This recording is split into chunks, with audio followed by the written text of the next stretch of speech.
doctrina, es decir, diciéndoles la importancia que tiene el Evangelio, los anima con la verdad. Hace unos días estaba hablando con una persona que me decía, mire, en mi iglesia yo lo que hago es enseñar vida cristiana. ¿Cómo así vida cristiana? Cómo ser buenos padres, cómo ser buenos hijos, cómo ser buena gente, vida cristiana. Y me decía, hay iglesias que se enfocan en enseñar doctrina y descuidan la vida cristiana. Yo pensaba, no pudimos conversar más, pero yo pensaba, ¿cuál es la intención de la doctrina? ¿Qué hace la doctrina en el corazón del hombre? Pues como dice el apóstol Pablo a Timoteo, conduce a la piedad.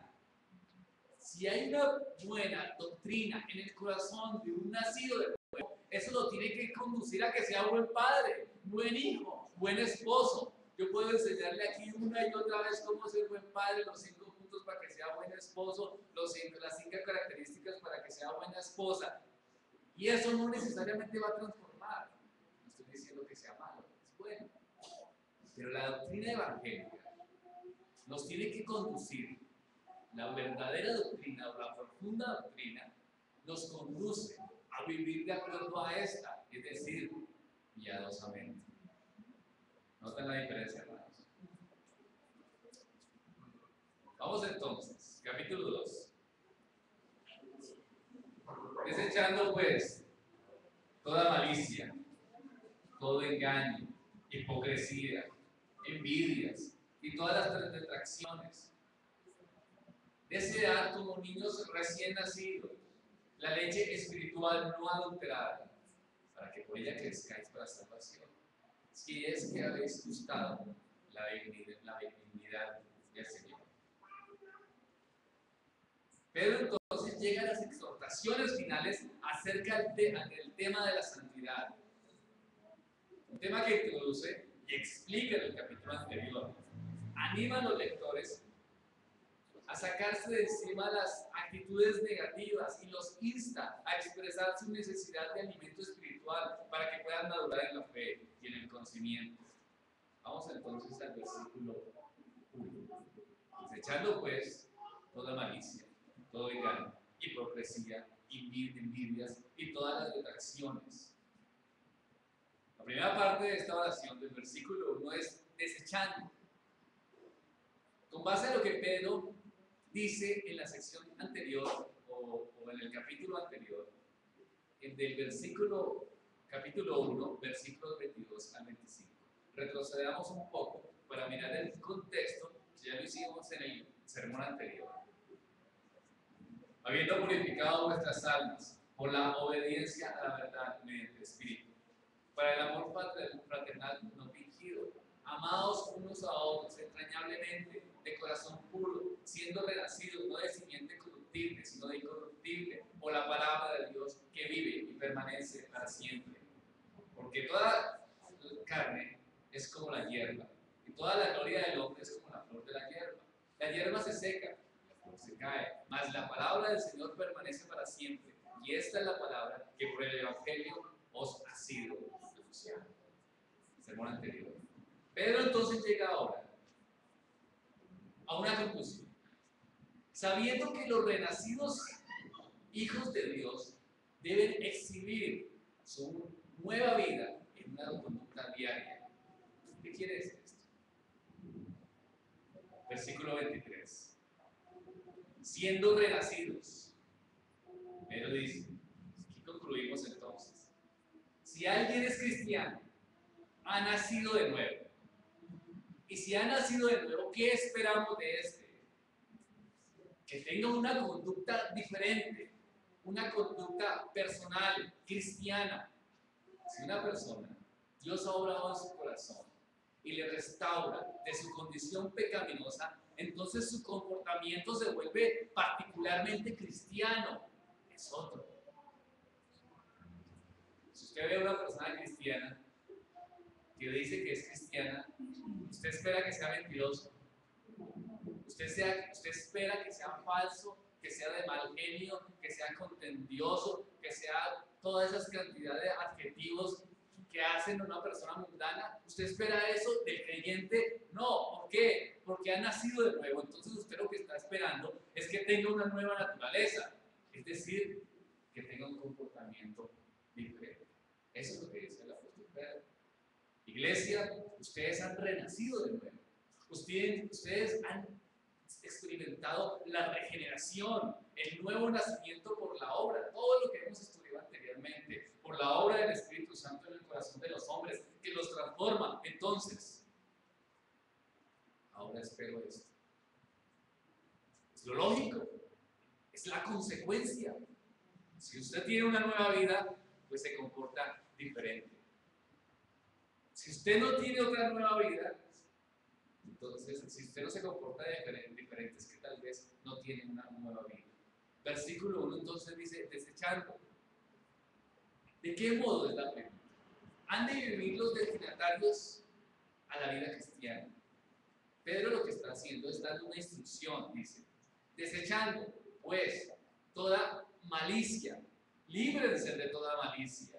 En el griego aquí se utiliza el verbo que conlleva la imagen de quitarse las ropas. Dice entonces, líbrense de toda malicia. La expresión es para los cristianos que han nacido de nuevo. Aquí la exhortación no es para los incrédulos, que viven con su vieja naturaleza. Es más bien para los regenerados. Líbrense, quítense, despójense de ese viejo hombre, de esa ropa que traían.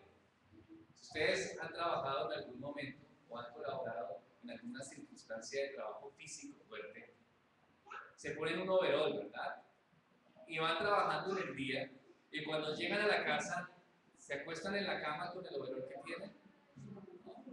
¿Qué están esperando? ¿Cuál es el anhelo que termine la jornada? Quitarse la vieja ropa, la que está sucia, la que está trajinada, ¿no? Y poderse uno meter a la ducha y poder estar tranquilo.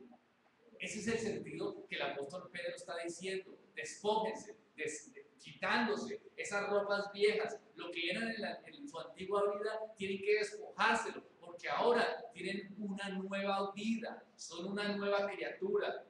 Pablo también utiliza esta metáfora, ¿lo recuerdan? Vamos a ver Efesios capítulo 4, versículo 22. Efesios capítulo 4, versículo 22.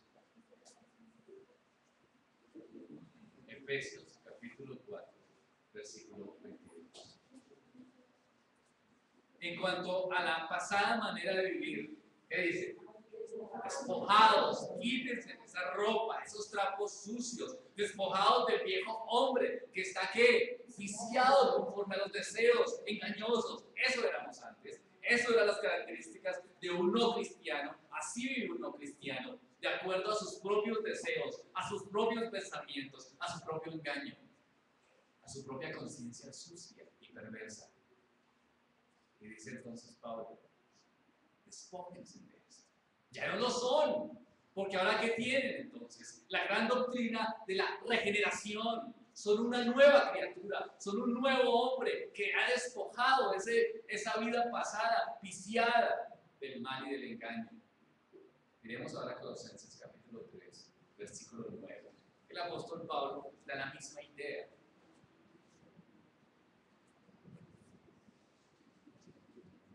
Dice el apóstol Pablo exhortando a los colosenses, no mintáis los unos a los otros. ¿Por qué? Porque sean ¿qué? Habiéndoos.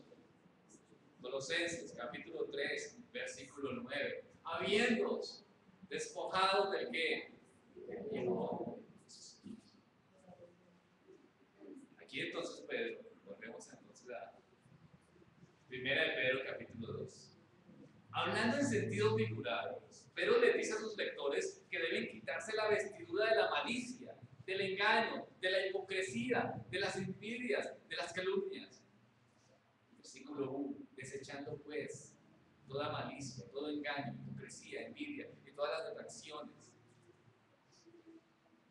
la malicia y todo esto que nombra Pedro son del todo inconsecuentes con el amor fraternal que habíamos estudiado en el sermón anterior, para el cual habéis sido, dice Pedro, purificadas vuestras almas. Los vicios señalados son los que contradicen el amor mencionado anteriormente. Cada vicio surge del que precede, de modo que forma una genealogía de pecados contrarios al amor.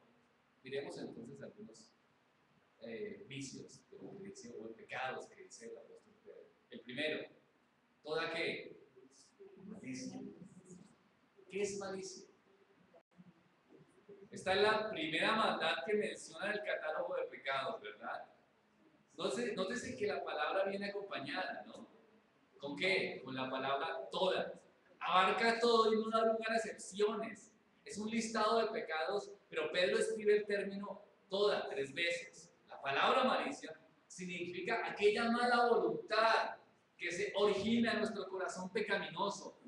Malicia, queridos hermanos, es el impulso interno que quiere hacer daño a otra persona.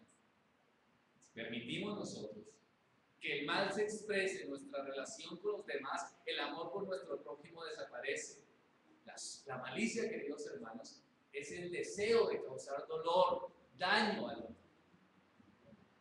Ustedes lo han experimentado alguna vez. Eso se ve en cualquier sociedad, en cualquier grupo. Compañeros de trabajo tal vez, que de pronto quieren hacerle daño a otro y ustedes no saben por qué quieren hacerle daño y se inventan historias y sacan conclusiones y miran formas tratando de lastimar al otro.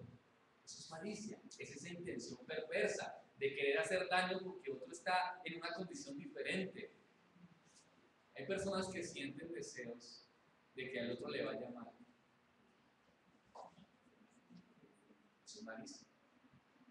Mire que es que el vecino compró un mejor carro. No, el vecino estrelló el carro.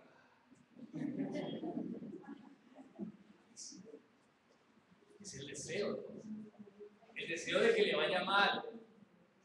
No estoy de acuerdo con que le vaya bien porque él puede estar bien. Y el apóstol Pedro está diciendo que ustedes ya no tienen que vivir con esta malicia. ¿Por qué? Porque tienen que despojarse. ¿Por qué? ¿Qué significa? Que se quitan la ropa. ¿Qué razón da? Es porque son nacidos de nuevo. Son nuevas criaturas. Tienen una nueva naturaleza. Y la naturaleza ya no es la naturaleza pecaminosa, sino es la naturaleza de Dios, de Cristo. Estamos en el Señor. La malicia, queridos hermanos, ya no tiene que estar en nosotros. Si usted siente deseo de que otro les vaya mal, creo que es una actitud pecaminosa. Así usted no haga nada. Ojo a esto. Así usted no haga nada para que el otro le vaya mal. Con solo desearlo, ya está pecando delante del Señor. Ya está acomodando malicia dentro de su corazón. Eso es perverso. Va en contra del amor que queremos explicar. Segundo, utilizando también la palabra todo, ¿no? Toda malicia, ¿qué sigue? Engaño. ¿Qué significa la palabra engaño? Literalmente significa atrapar con anzuelo. Esta palabra habla de mentir o de disimular para despistar y manipular. Una vez más, Pedro utiliza el adjetivo todo para incluir todo lo que sea engaño. Hace alusión a cierto número de acciones que abarca por la frase todo engaño. Todo engaño, toda falsedad, toda envidia, toda detracción, toda difamación, toda traición. El significado de desconcierto y engaño se manifiesta, por ejemplo, en la descripción que Pablo hace del mago Elimas en la isla de Chipre, ¿lo recuerdan? Pablo lo llamó hijo del diablo y enemigo de toda justicia. Luego, en el versículo 10 del capítulo 13 de Hechos, no lo busquen tranquilos, dice, tú estás lleno de engaño y de maldad. El engaño, entonces, toma la apariencia de la verdad para atrapar al incauto. Ese es el concepto. ¿Cómo se engaña? Buscando la forma de lo que yo estoy diciendo parezca bueno, para que realmente, pero en el fondo realmente es que malo. Eso es engaño. Tratar de manipular la mente de alguien sabiendo yo que lo que le estoy diciendo es mentira, pero dándole una apariencia de verdad para que finalmente ceda a mis caprichos y caiga en el mal. Expertos en engañar. Los niños son expertos en engañar, ¿verdad? ¿Sí son expertos en engañar los niños o no? Los niños se engañan. Tratan de mostrar una apariencia diferente para que sus padres caigan en esa actitud y puedan creer que lo que está pasando es una verdad, pero que realmente es un mal, ¿no? Hay niños que solo se enferman cuando tienen que ir a la iglesia. Hay niños que solo se enferman cuando tienen que ir al colegio. Hay niños que se enferman cuando tienen que comer verduras. Después de las verduras, y aparece, no, pero es que mamá, estoy mal del estómago. No, entonces tú comes dulce. No, ya se me quitó inmediatamente de una manera rapidísima, ¿no? Toman una actitud diferente. Es una actitud de engaño. Buscando la forma de que manipule al otro por medio de una apariencia de verdad. Eso es engaño. Lo experimento con mi hija, tiene 20 meses. Y hay momentos que llora, pero cuando cambia una actitud, cuando hay una situación diferente, cambia de actitud. Y yo le pregunto, ¿cómo estaba llorando? ¿Por qué?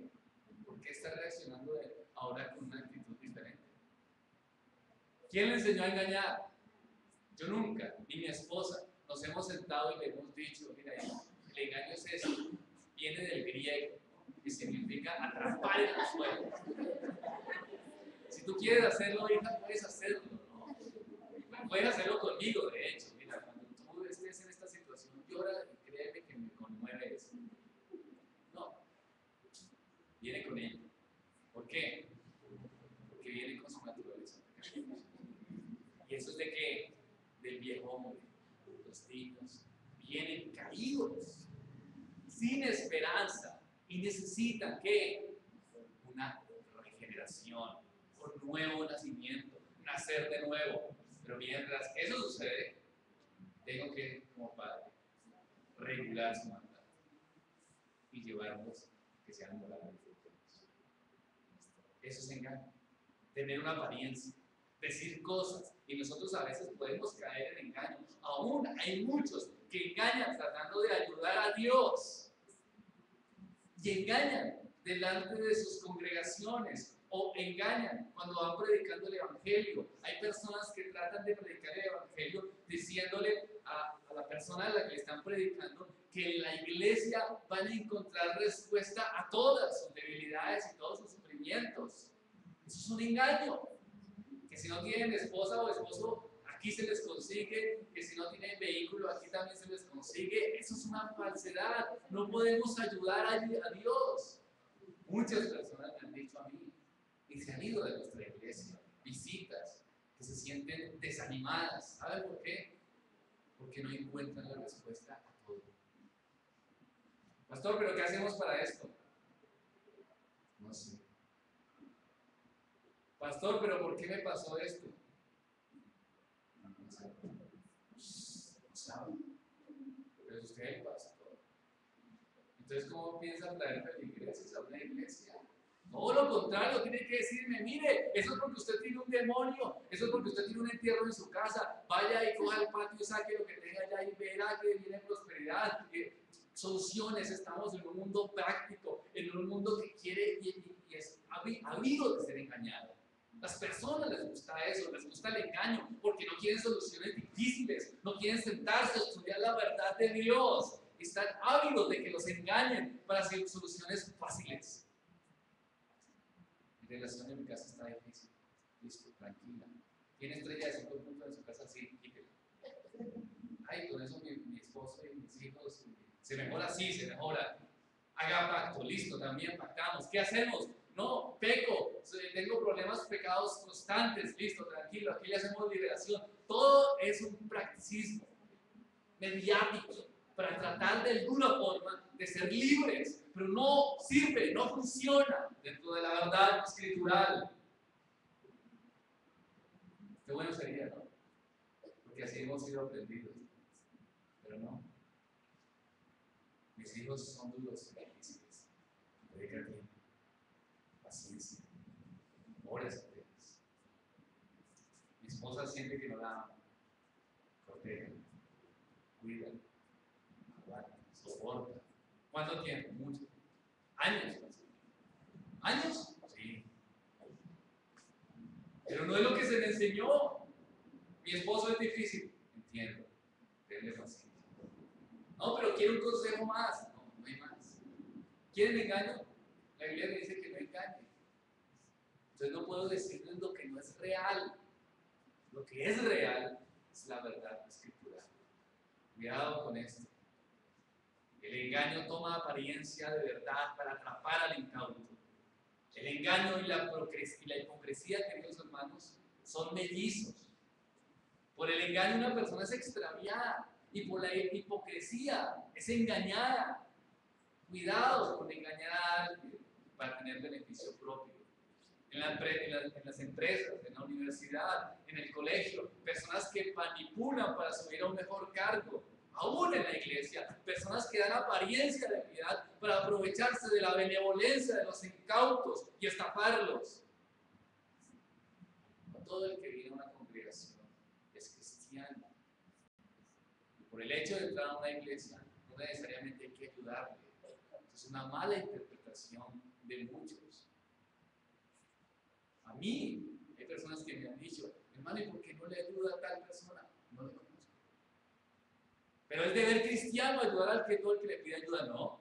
Es deber cristiano ayudar, pero con sabiduría, al que lo necesita.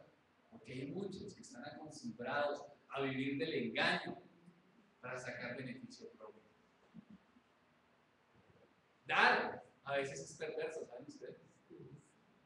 Alguna vez tuve que aconsejar a alguien y me decía, una mamá y me decía, estoy muy triste porque mis hijos son rebeldes. Yo le dije, bueno, ¿y cómo le pagan? Usted es una persona pobre, ¿cómo le pagan a su estudio, sus cosas? No, mire, mi estudio me lo paga tal iglesia, mis cosas tal hermano, tal. Todo el mundo le pagaba cosas. Yo le dije, ahí está el problema. Por eso es que son sus hijos rebeldes. ¿Por qué? Porque cuando uno le da todo, uno cree que se va formando con la mentalidad de que el mundo le debe algo. Y nunca se va a esforzar para conseguir lo que necesita. El dar a veces es un problema, ¿saben ustedes, hermanos? No se puede darle a todo el mundo ni ayudar a todo el mundo. Porque le hacemos un daño al que le ayudamos a veces. Sí, claro que sí. No estoy diciendo que nunca se debe ayudar. Se debe ayudar, pero no se debe ayudar constantemente a personas que están acostumbradas a que se les ayude. Porque se les hace un mal. Tremendo esto, ¿no? En mi casa, mis hermanos y yo fuimos muy pobres. Y lo que en mi casa, yo en mi niñez me fui levantando, renegando contra Dios, fue lo que ahora agradezco. Y mis hermanos, ¿saben qué? Que nunca nos ayudaron. Nadie me dio un peso para nada. Ni a mis hermanos. Nadie nos dio plata. Y en mi matrimonio nadie me ha dado plata. ¿Y eso qué hace? Más unidad, más fuerza, más ánimo. ¿Cómo es así, hermanos? Si en vez de regalar plata uno lo tiran. Porque ya uno piensa que el deber de la gente es darle. Y no es así. Claro, hay personas que sí se deben ayudar en situaciones específicas. No estoy diciendo que no. Pero en lo posible hay que tener prudencia y sabiduría para esto. Y doy gracias a Dios en mi vida, porque nunca nadie me dio plata para mi estudio, ni para pagar un arriendo, ni me trajeron mercado acá, nada. ¿Por qué? Porque eso me llevó a esforzarme más. ¿No es así? ¿Y algún día nos faltó algo? Ni siquiera mis hermanos me favorecían a mí. Y le agradezco eso a mi hermano mayor, que empezó a tener una mucho mejor situación económica. Y tampoco él venía corriendo, mire, yo gano tantos millones, todos usted dame un millón para que yo otro millón para otro hermano, nada. Él decía, pues yo me hice solo. Gracias, te doy gracias ahora también. ¿Sí, eso sí o no? ¿O qué prefieres? El engaño. El aparentar cosas para colaborar. Siguiente. Dice entonces hipocresía, ¿verdad?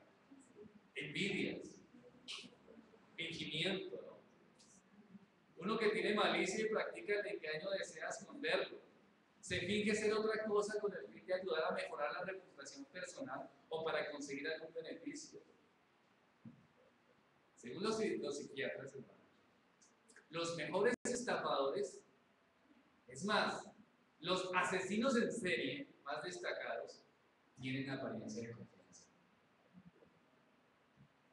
Son hipócritas para buscar su propio fin. ¿Cuál? La maldad. Usted vio en la entrevista que le hicieron a este asesino en serie Garavito, ¿no? Garavito se llama. Y él decía, él lo contaba, yo voy a los centros comerciales y pongo una apariencia de confianza para atrapar a quienes, a los niños.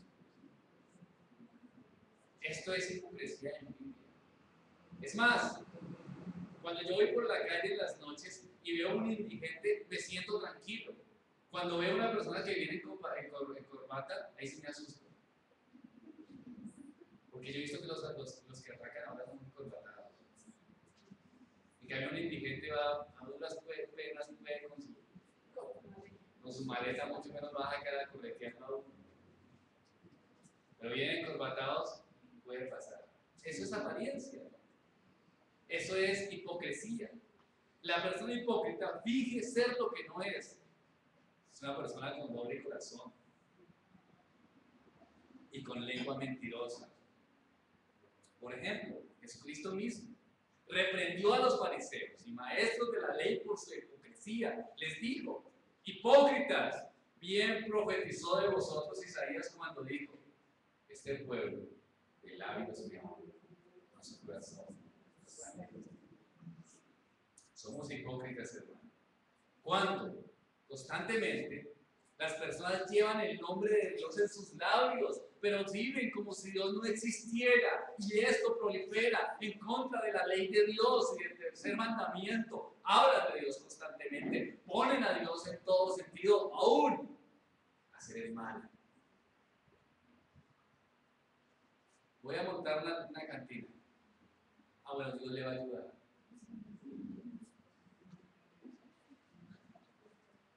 Voy a meter en un negocio y voy a engañar. Tranquilo, confía en Dios, que Dios le va a ayudar. Son hipócritas. Eso lo dice el Señor Jesucristo. Son hipócritas. ¿Por qué? Porque hablan de Dios, se expresan en glorificar a Dios, pero viven como si Dios no existiera. Esto es perverso, esto es falso. Y Pedro nos dice: ya no tienen que vivir así. Ya no pueden ser hipócritas con una apariencia. La envidia es una actitud que se expresa en el deseo de poseer lo que pertenece al otro. Y la envidia lleva al rencor. Finalmente, entonces, el versículo 1 dice: hipocresía, envidias y todas las que, versículo 1, detracciones, como calumnia, ¿verdad? Y dice todas, ¿no? De nuevo. Y todas. Otra vez, por tercera vez, el catálogo del pecado dice la palabra todo.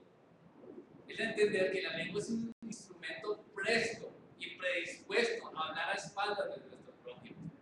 La calumnia se manifiesta de numerosas maneras y el abuso de la lengua da ímpetu a otros pecados. Pero no les dice a sus lectores que deben luchar contra estos males, sino que deben que dejarlos de lado, como un traje que se quita y se elimina. Nos quitamos nuestra vieja naturaleza y disfrutamos de una nueva vida en Cristo Jesús cuando anhelamos el alimento espiritual y crecemos en nuestra salvación. En la ceremonia del bautismo, algunos de los cristianos primitivos tenían la costumbre de quitarse todavía lo hacemos hoy día, la ropa antigua y ponerse una toga blanca. Y esto indicaba el cambio de actitudes y conducta que resulta de recibir a Cristo como su Salvador. Posiblemente Pedro piensa en esos pecados como si fueran la ropa sucia de la vida anterior que el creyente debe quitarse y destruir para manifestarse el amor que se manda en Cristo Jesús. Nueva vida, nueva naturaleza, nuevos hábitos. El cristiano no puede vivir de la misma forma. Versículo 2. Desead como niños, recién nacidos, la leche adulterada, la leche espiritual no adulterada, para que por ella crezcáis, para que desead como niños recién nacidos.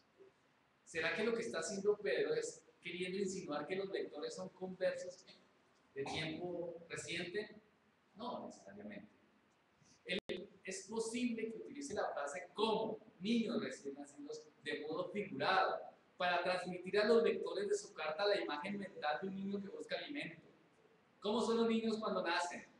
Nosotros que tenemos la bendición de tener a los que nacieron hace poco. ¿Cómo son? ¿Hay que cogerlos y obligarlos a que coman? No. Comen y comen y comen. Y es un deseo ardiente. Y quieren ser alimentados regularmente. Y si no cumplen su deseo, ¿qué hacen? Lloran, lloran. Porque pareciera que su vida dependiera de esto, de ese alimento en el seno materno. Del mismo modo, los creyentes deben demostrar, queridos hermanos, su anhelo por la palabra de Dios. Pedro alienta a los lectores a desear la leche, la palabra de Dios. Tienen que alimentarse. La leche, ¿pero qué leche? No adulterada. Desead. Pablo utiliza este sentido, Pedro, para expresar que los creyentes deben de estar animados a tomar la leche que Dios da, es decir, la palabra del Señor. Pedro califica la palabra leche con un adjetivo, no adulterada, es decir, leche pura y espiritual. Es importante, queridos hermanos, que los cristianos anhelemos crecer y madurar en la fe cristiana. Y la única forma de hacerlo es alimentándonos bien. Y para alimentarnos bien, ¿qué tenemos que hacer? Estudiar. ¿Y estudiar qué? La palabra. Porque Él lo dice. ¿Para qué tomamos leche no adulterada? ¿Para qué? La parte C del versículo 2. Para que por ella crezcáis para salvación. El resultado de consumir la leche de la palabra debe ser el crecimiento espiritual de los creyentes. Ustedes con sus hijos recién nacidos, cada 2, 3, 4 meses creo, cada 3 inicialmente, cada 2 meses, uno los lleva a crecimiento y desarrollo. ¿Para qué? Para ver si el niño va evolucionando correctamente. Es decir, si se está alimentando correctamente. Si usted lo lleva y no está bien alimentado, se asusta, algo está pasando, ¿verdad? El niño tal vez no está comiendo. Lo mismo pasa con el cristiano. Si ha nacido de nuevo, más el alimento espiritual, ¿qué resultado tiene que dar? Santidad. Si una persona, Dios ha obrado en su corazón una nueva vida en Cristo, entonces, como un recién nacido, ¿qué desea? Alimentarse, ¿verdad? Constantemente. Y al alimentarse, ¿qué pasa? Crece, madura, se fortalece. Por eso, en el cristianismo la cosa no es sencilla, ni de corto tiempo. Hermano Helbert, ¿yo qué hago para dejar esto y esto? Estudie la verdad, estudie las escrituras, esfuérzate en el evangelio. ¿Cuánto tiempo durará eso? Años. Yo llevo de cristiano desde los 17 años, más o menos, 15 años, más o menos, 16 años de cristiano, y me siento con mucho faltante, mucho faltante. Le invierto tiempo al estudio, al estudio de la verdad de las Escrituras. Pero creo que a lo que era antes, cuando me convertí, a lo que soy, creo que he madurado. Pero no por mí mismo, sino porque por el alimento espiritual de la verdad de Dios que va estando en nuestros corazones, en nuestras almas, y va pasando como ese alimento que va fortaleciendo nuestro cuerpo. ¿Hay otra forma? ¿Hay otra forma, hermanos? Me encantaría decirles que hay una cosa fácil para hacer, que si les pongo la mano en la cabeza ya van a ser buenos. Pero no, es de sacrificio y es de esfuerzo. Y muchos se desaniman por esto y se retiran y se van al mundo o simplemente vienen los domingos pero no hacen ningún esfuerzo diario por crecer en la verdad. Y si no lo hacen, pues siempre van a ser que maduros. Pero como un aliciente, como un niño de 10 años, con cuerpo de 1 año. Porque puede llevar en la vida cristiana 10, 20 años, pero su apariencia es como si fueran nuevos. Y siempre están pidiendo algo. Denme algo, fortalezcanme en algo, súplanme mis necesidades, quiéranme, ayúdenme, mi esposo que cambie, mis hijos que cambien, pero usted sigue siendo ¿qué? Inmaduro. ¿Por qué? Porque no crece. ¿Por qué no crece? Porque no se alimenta. ¿Y cómo? Lo que Dios nos ha dejado para alimentarnos. ¿Qué es? La palabra. No hay otra forma de alimentarnos. Versículo 3. Si es que habéis gustado de la benignidad del Señor. Notamos que Pedro indica que hace un tiempo que los lectores inicialmente conocieron la palabra de Dios. La han probado y Pedro ahora quiere que continúen recibiendo el alimento de esta palabra. Del mismo modo, los creyentes, habiendo probado una vez la palabra de Dios, deben desearla ¿hasta cuándo? Hasta quedar satisfechos. La palabra bueno, esta palabra también se traduce como amable y sirve como sinónimo de bondadoso. Pedro quiere decir que cuando el creyente lee la Biblia, se encuentra con un Dios personal en Jesucristo, quien le concede numerosas bendiciones. Es así entonces, el Hijo de Dios exclama gozosamente que el Señor es que bueno. Muy bien, me encanta, Pedro. Estudien las Escrituras. ¿Has nacido de nuevo? Sí. ¿Qué necesitas? Pues alimentarte. ¿Para qué? Para ser santo. ¿Por qué? Porque a medida que vas buscando de Dios, conociendo más de su palabra, te tienes que arrodillar, levantar las manos y decir, Dios es que bueno, bondadoso. ¿Por qué? Porque me liberó, me sacó de la miseria del pecado y me trajo a su gracia. Dios es bueno. ¿Hay otra manera de saberlo? Ahí está el alimento. No hay otra manera. Ahí está el alimento espiritual, no adulterado, obviamente. Conclusiones. La consecuencia del nacimiento de nuevo es el abandono del engaño, de la hipocresía, envidias y todas las atracciones. Si tú continúas con este estilo de vida, haz un alto en el camino. Debemos alimentarnos, queridos hermanos, de la palabra del Señor. Y esto nos hará maduros y santos. ¿Cuánto tiempo duraremos para esto? Mucho tiempo. Vuelvo y repito. Estamos en un mundo que ofrece soluciones mediáticas que no existen, hermanos. No se engañen. Eso es falso. Y es falso, tan falso, que el mundo lo desea, aún nuestros dirigentes. No ven que trajeron un chamán para que dejara de llover. Gente que ha estudiado, me imagino, ¿verdad? Supongo que el alcalde estudió y estudió en los Estados Unidos. De hecho, nació en Miami, el alcalde anterior. ¿Y qué hace? Contrata un chamán para que no llueva.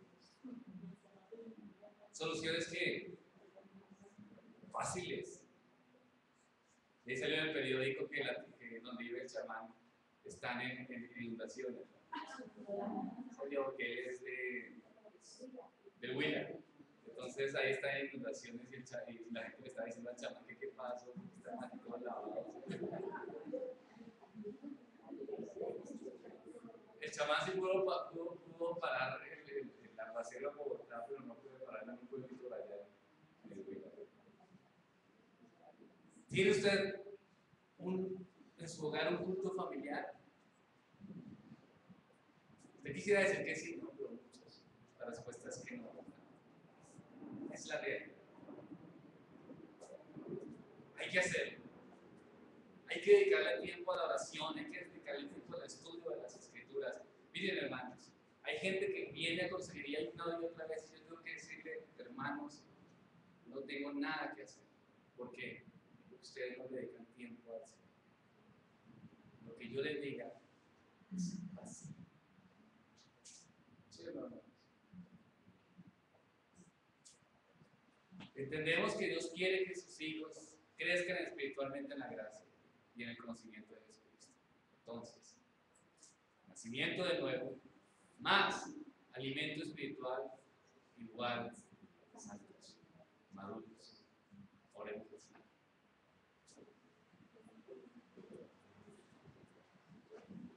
Padre de los cielos, te doy gracias por tu misericordia y tu bondad. Gracias, Señor, por lo que nos enseña el apóstol Pedro, Señor, en sus escrituras.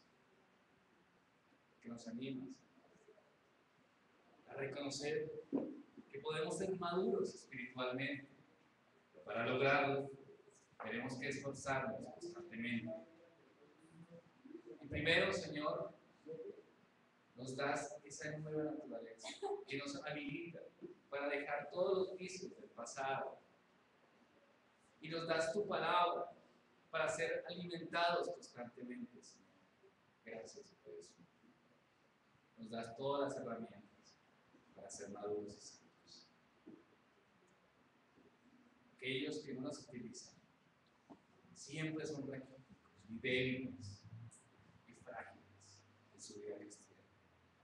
Aquellos que la utilizan son robustos y fuertes. Gracias, porque no nos da las cosas fáciles, porque no nos muestra, Señor, como el mundo, sino todo lo contrario, de sacrificio, de esfuerzo, de dedicación a la vida cristiana. Glorificamos tu nombre, en el nombre de Cristo.